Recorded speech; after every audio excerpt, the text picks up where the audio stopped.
کسان کارڈ کے تھرو پیسہ دلوائیں گے، ویسے ہی ہم اپنے مزدوروں کے لیے، اپنے محنت کشوں کے لیے مزدور کارڈ لے کر آنا چاہتے ہیں تاکہ ان کو سوشل سیکیورٹی ملے، تاکہ ان کو پینشن ملے، تاکہ اس کارڈ کے تھرو ہم وہ تمام سہولتیں فراہم کریں جو پاکستان کے محنت کرنے والے عوام کے حق ہے۔ ہم اپنے نوجوان کو جو اس ملک کی مستقبل ہے، جو اس ملک کا 70% آبادی ہے، ان کو بھی مدد پہنچانا چاہ رہے ہیں۔ اس معاشی بحران میں سمجھتا ہوں ہمارے نوجوانوں کے لیے بہت ہی مشکلات کا سامنا کرنا پڑ رہے ہیں۔ سب سے پہلے جب وہ تعلیم مکمل کرتے ہیں تو پھر وہ روزگار کی تلاش میں ہوتے ہیں۔ 1 ڈگری 2 ڈگریاں ہاتھ میں لے کے دھکے کھا رہے ہوتے ہیں، لیکن روزگار نہیں ملتا۔ ان کو کہا جاتا ہے کہ آپ کے پاس تو ڈگری ہے مگر ایکسپیرینس نہیں ہے، جب تک ایکسپیرینس نہیں ہوگا آپ کو روزگار نہیں ملے گا، تو اس مشکل میں پھنسے ہوئے ہوتے ہیں۔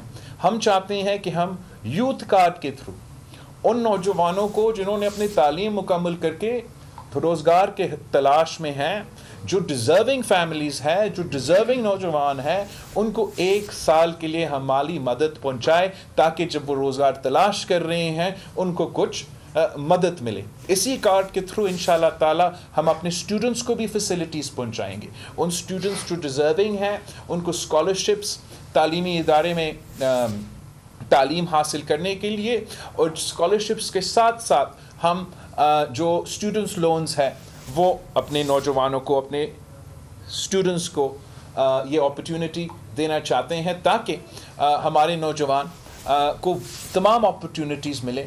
وہ اگر پرائیویٹ یونیورسٹیز میں بھی جانا چاہے تو ان کا جو انکم ہے وہ کوئی رکاوٹ نہ بنے۔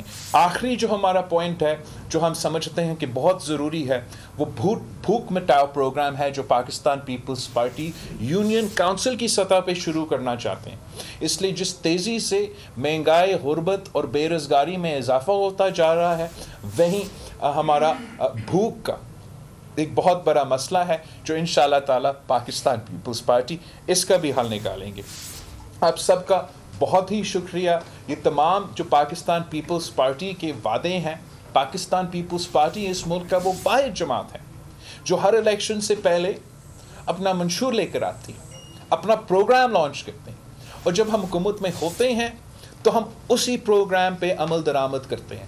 قائد عوام شہید ذوالفقار علی بھٹو نے روٹی کپڑا اور مکان کا وعدہ کیا تو اس وعدہ پہ وہ پورا اتر آئے۔ شہید محترمہ بے نظیر بھٹو نے پہلی دفعہ، دوسری دفعہ کم ٹائم ملا، لیکن جو بھی منشور کے وعدے تھے وہ پورے ہوئے۔ جو شہید محترمہ بے نظیر بھٹو کی آخری منشور تھی 2007 کے جو 5 ایز پہ مبنی ہمارا 2007 کا منشور تھا، وہ گیلانی صاحب، صدر زرداری صاحب کے دور میں ہم نے وہ اس پورا کا پورا مینیفیسٹو پر عمل درآمد کیا ہے۔ جو ہمارے 10 پوائنٹس ہیں یہ بڑے ایسپریشنل ہیں، یہ انقلابی لگیں گے، لیکن ان کے ساتھ ساتھ ہمارا پورا کا پورا اس کا پلان ہے، اس کا فائنانسنگ کا پلان ہے۔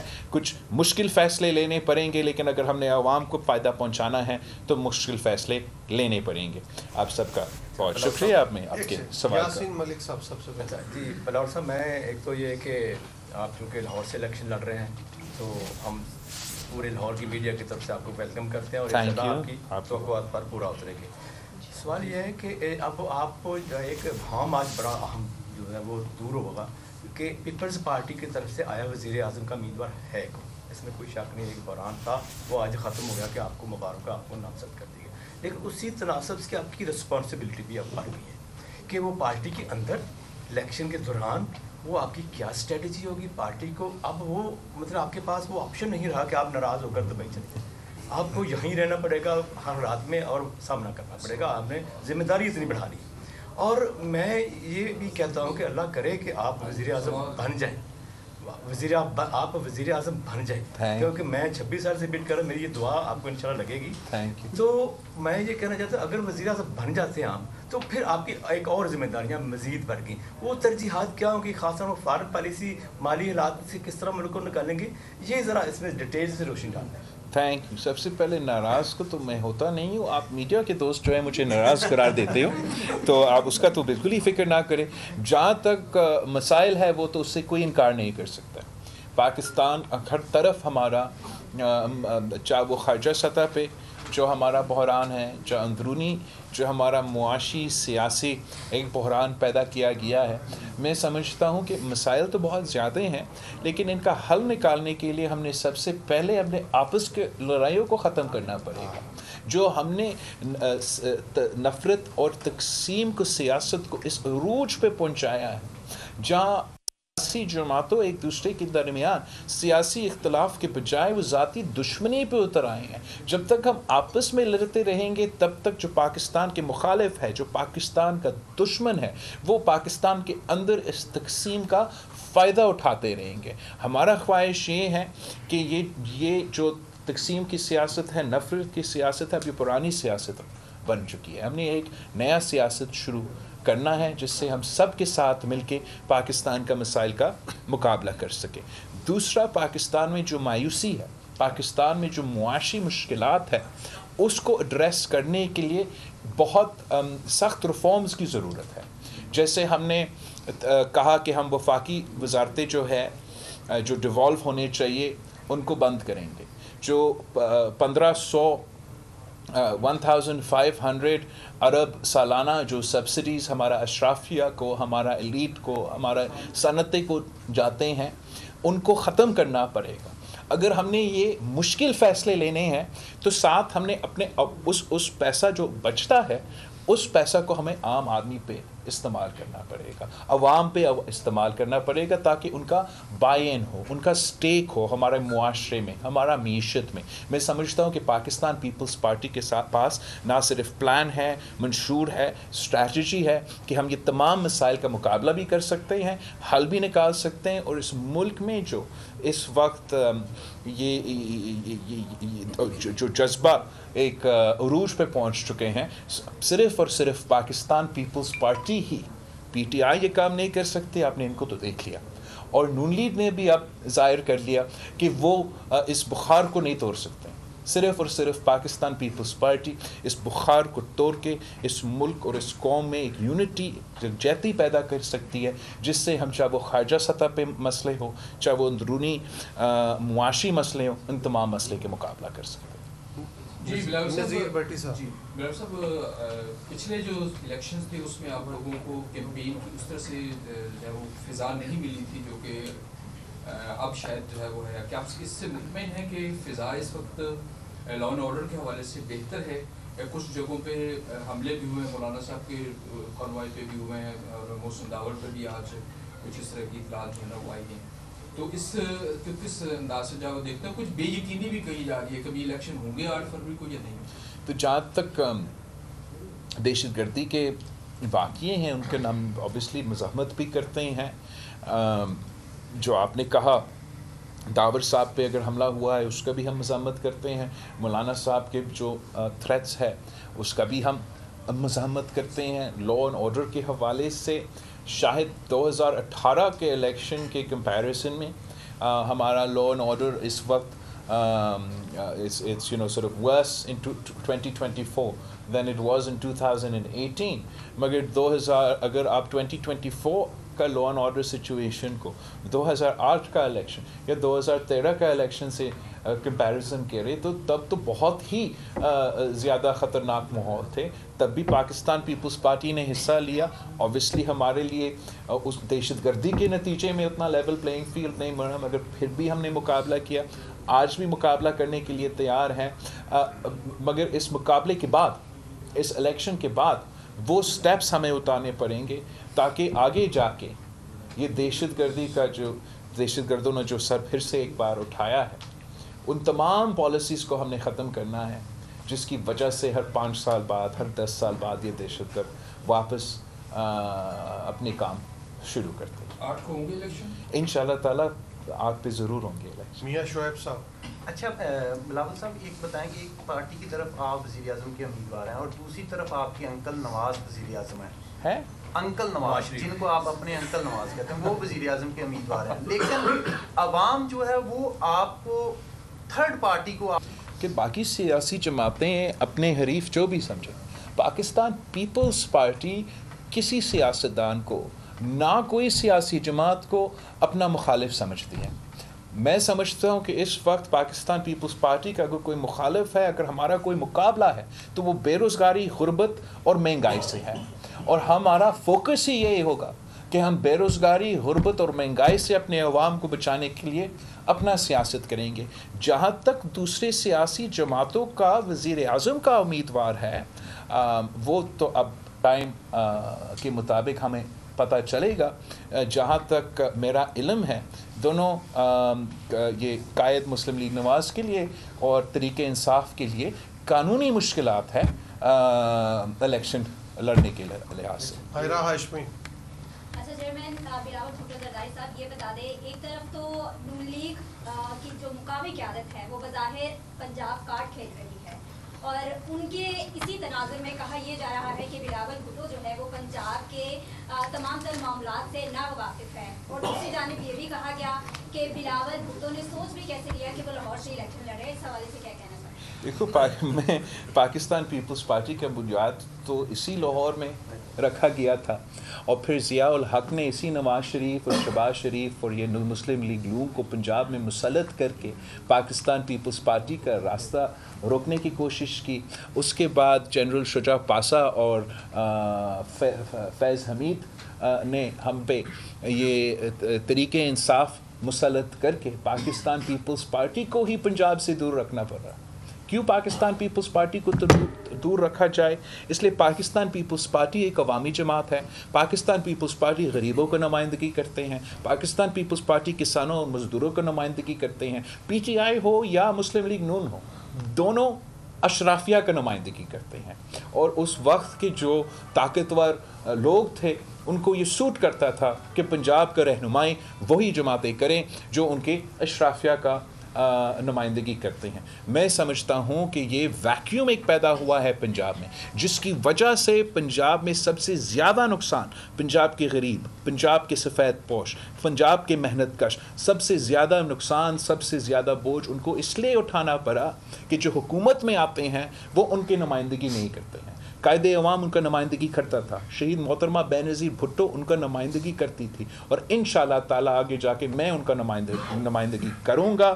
کوئی اس کو پسند لگے یا نہ پسند آئے یا نہ آئے, میں پاکستان پیپلز پارٹی نے جس شہر میں جنم لیا میں وہاں واپس آیا ہوں الیکشن لڑنے کے لیے. اگر ان میں ہمت ہے آئے میرا مقابلہ کرے. آج تک مجھے پتہ نہیں کہ میرا مقابلہ کون کرے گا پی ٹی آئی کی طرف سے, میرا مقابلہ کون کرے گا نون لیگ کی طرف سے. آئے مقابلہ کرے, عوام پہ ہم یہ فیصلہ چھوڑتے ہیں کہ کس کو وہ پسند کرتے ہیں. ہر کسی کا حق ہے کہ وہ جہاں بھی چاہے وہ الیکشن میں حصہ لے سکتے ہیں.